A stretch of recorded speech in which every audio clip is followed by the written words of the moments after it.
আসসালামু আলাইকুম, সবাইকে ওয়েলকাম জানাচ্ছি আমার চ্যানেল রুমিস ফ্যাশনেবল হাউসে।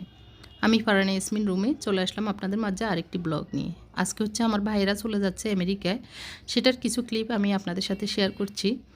এই সময়টা হচ্ছে প্রায় দুপুর 1টা-1:30টার দিকে আর কি, ভাইয়াদের 6টায় ফ্লাইট। তো সবাই বেরিয়ে যাচ্ছে আর ভাবিসহ সবাই কান্নাকাটি, মাকে জড়িয়ে ধরে ভাইয়ের কান্না, আসলে হৃদয় বিদারক অবস্থা চলতেছে এই আর কি। এই সময়টা বলে না, যেতে নাহি দিব হয়, তবু চলে যায়, তবু যেতে হয়, সেরকমই আর কি। যেতে চাচ্ছে না মন, তারপরেও যেতে হচ্ছে। মাকে রেখে আমার ভাই যাচ্ছে, মনে হচ্ছে যে কলিজাটা রেখে যাচ্ছে, এরকম অবস্থা। তো পিয়ামানিল্লাহ বলে ভাইও যাচ্ছে, আম্মাও পিয়ামানিল্লাহ বলে দিয়েছে। বাকিটা আল্লাহই ভালো জানে, মা কতদিন বেঁচে আছেন, ভাইয়ের দেখবেন কি দেখবেন না, এটা নিয়ে সন্ধিয়ান রেখে মনকে বেঁধে চলে যেতে হয়েছে আর কি। তো আমি একটু আমার বেডশিটটা একটু গুছিয়ে নিচ্ছি, বেডটা আর কি, বেডশিট না। তো গুছিয়ে রান্না করব। আসলে বাসায় মেহমান আছে, বোনেরা আছে, তারপরে সব মিলিয়ে আর কি। আর আম্মা বাবাকে আমি ভাইয়ারা যাওয়ার পরই উপরে উঠিয়ে ফেলছি আমার বাসায়। তো এক বোন প্রশ্ন করেছে আমরা বাসা চেঞ্জ করি এত ঘন ঘন। তো আসলে বাসা চেঞ্জ না, গত ভিডিও আসলে দিয়েছিলাম আমার ভাইয়ের ফ্ল্যাটটা কীভাবে আমি করেছি, সেটা হয়তো উনি আগে পরের ভিডিওগুলি দেখেননি, সেজন্য ভেবেছেন আমি বাসা চেঞ্জ করেছি। তো আমার বাসায় আসলে মেহমান আম্মা বাবাকে আমার বাসায় নিয়ে এসেছি। ওনারা তো 6-এ, আমরা হলো 8-এ থাকি আর কি। তো সেই হিসাবে এখন আমার বাসায় সব কিছু রান্নাবান্না থেকে শুরু করে সব কিছুই হচ্ছে। ভাইয়েরা যাওয়ার দিন ছিল আম্মা বাবা নিচে, পরের দিনে উঠাই ফেলছি আর কি। তো এই দিক দিয়ে আজকে একটু পাস্তা বানাবো ইফতারিতে, এই জন্য কিছু পাস্তা অতিরিক্ত আছে, সেগুলিকে একটু বয়মে ঢুকিয়ে নিচ্ছি, আর বাকিগুলো রান্না করব। তো ওগুলো আলাদা করে আমি সিদ্ধ বসিয়েছি, আর এখন বাকিগুলোকে একটু ঢুকিয়ে রেখে দিচ্ছি আর কি। তো আপনাদেরকে আর কি অবস্থা, কেমন আছেন সবাই কমেন্ট করে জানাবেন, আর কে কোথা থেকে দেখছেন সেটাও কমেন্ট করে জানাতে ভুলবেন না। যারা আমার পেজ থেকে দেখছেন একটি ফলো দিয়ে যাবেন, লাইক কমেন্ট করতে ভুলবেন না, আর যদি ভিডিওটি ভালো লাগে একটু শেয়ার করে যাবেন। যারা আমার চ্যানেল থেকে দেখছেন আমার চ্যানেলটি সাবস্ক্রাইব করার অনুরোধ জানাচ্ছি। আসলে ভিডিও দেওয়া হচ্ছে না, তো আপনাদের অনেকের রিকোয়েস্টে প্রতিদিন একটুখানি হলেও ভিডিও দেওয়ার জন্য সেটাই একটু চেষ্টা করছি। আম্মাকে হসপিটালে আনা নেওয়া, আমার একটু খেদমত করা, সব মিলিয়ে আসলে হয়ে উঠছে না। তারপরে চেষ্টা করছি একটুখানি ভিডিও দেওয়ার, আপনাদের মাঝে শেয়ার করার। এই লম্বা ডয়েরটা আমার সব কিছু রাখার আর কি, তো সেটাতে রেখে দিয়েছি। এখন আমি একটু পাস্তা বানাবো, সেটা আপনাদের সাথে শেয়ার করব। এখানে বাটার দিয়ে দিচ্ছি। আজকে যা বাটার ছিল অল্প, ততটুকুই দিয়ে দিচ্ছি, আর একটু থাকলে বেশি ভালো হতো। একটু বাটার দিয়ে বেশি করে বানালে বেশি ভালো হয় আর কি পাস্তাটা। ইফতারিতে তো এমনিতে বুট, পেঁয়াজু, বেগুনি এগুলি থাকে, তার পাশাপাশি মুনতাসির বলতেছিল তার জন্য মানে কিছু একটা করতে নতুন করে। তো ভাবলাম যেহেতু পাস্তা বেশি আছে একটু পাস্তা বানিয়ে নিই, তো সেজন্যই করছি। আর ওই দিক দিয়ে আমার বোন একটু হেল্প করছে, পেঁয়াজগুলি বানিয়ে নিচ্ছে, আর আমি ভাবলাম যে এদিক দিয়ে পাস্তাটা উঠিয়ে নিই। তো আমি একটু যেহেতু বাটার কম আছে সেজন্য ভাগ করে নিচ্ছি। এখানে একটু সবজি দিব, তো সেজন্য সবজিটা আলাদা ভেজে নিচ্ছি। গত ব্লগ আমার ভাইয়ের ফ্ল্যাটের ইন্টেরিয়র করিয়েছি, সেটার ভিডিও দেখে অনেকে আমার প্রশংসা করেছেন। আপনাদের সবাইকে অসংখ্য ধন্যবাদ এত সুন্দর সুন্দর প্রশংসা করাতে।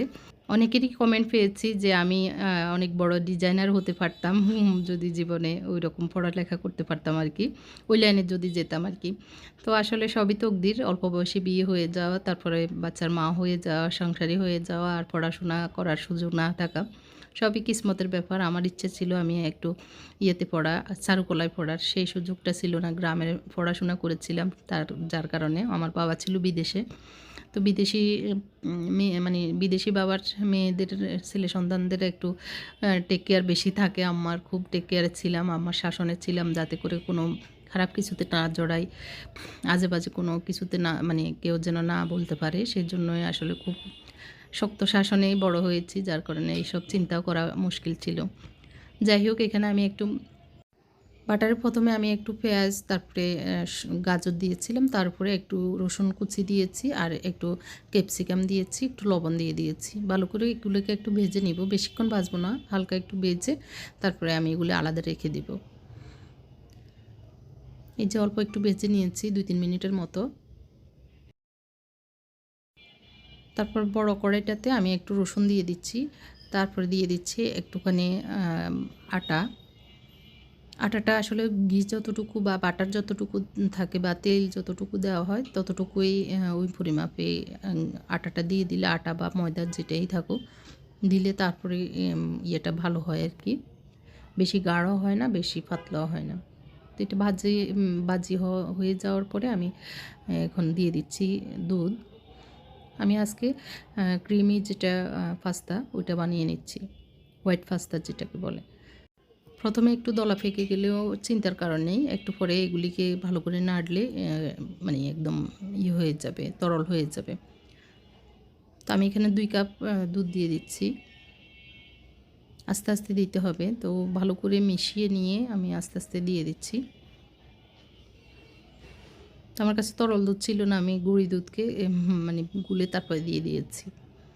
এভাবে নাড়লে সুন্দরভাবে মেল্ট হয়ে যায় আর সুন্দর একটা থিকনেস চলে আসে। ওইটার ভিতরেই পাস্তাগুলি দিয়ে দিলেই সুন্দর একটা ঘনত্ব তৈরি হয়, ক্রিমি ক্রিমি পাস্তা হয়, খেতে ভালো লাগে। একটু ফুটে ওঠার পরেই আমি এই পাস্তাটা দিয়ে দিব। পাস্তাগুলিকে একটু লবণ আর একটু তেল দিয়ে সেদ্ধ করে নিয়েছি। এখানে আমার কাছে একটু অরিগানো ছিল, প্যাকেট ছিল, ওটা দিয়েছি। আর ওই যে ভেজে নেওয়া পেঁয়াজ, ক্যাপসিকাম, তারপর হচ্ছে গাজর দিয়ে দিয়েছি। ভালো করে নেড়ে ছেড়ে একটু লবণ দিয়ে দিচ্ছি পরিমাণ মতো আর কি। আমি যেহেতু পাস্তা একটু সেদ্ধ হওয়ার সময় লবণ দিয়েছি, সেজন্য আমি একটু কম দিয়েছি। এখানে একটু চিলি ফ্লেক্স দিয়ে দিচ্ছি লাস্টের দিকে। হয়ে এসছে আমার পাস্তা মোটামুটি রেডি। আর ওই দিক দিয়ে পেঁয়াজু বেগুনি সব রেডি হয়ে গেছে, টেবিলে দিয়ে দিচ্ছি। আর আজকে 2 বাসায় একটু ইফতার দিব। যতটুকুই করেছি, বেশি যে অনেক হাইফাই করে ইফতার দিচ্ছি তা না, যতটুকুই করেছি ততটুকুই দিয়ে দিব আর কি। তো আর বেশি শুকাবো না, তাহলে একদম মানে দলা বেঁকে থাকবে, ভালো লাগবে না খেতে। এখন চুলার থেকে নামিয়ে নিচ্ছি।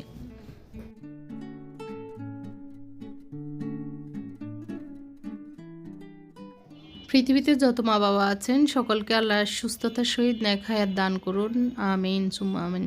আমার মা বাবার জন্য আপনারা সবাই দোয়া করবেন, আমার আম্মাকে যেন নেক হায়াত দিয়ে সুস্থ করে দেন। তো আম্মা এখনও অসুস্থ, আগামী 2-1 দিনের ভিতরে ডাক্তারের কাছে নেব। পেট ব্যথা এখনও করতেছে, পেট ব্যথার জন্য অস্থিরতা বোধ করছে আর কি। তো আস্তে আস্তে ধরে আমাদের নার্স যিনি যে আছে এনে বসিয়েছে, তো আমরা দোয়া করে এখন ইফতারটা নিচ্ছি। সবাই ভালো থাকবেন, আমাদের জন্য দোয়া করবেন। আল্লাহ হাফেজ, আসসালামু আলাইকুম।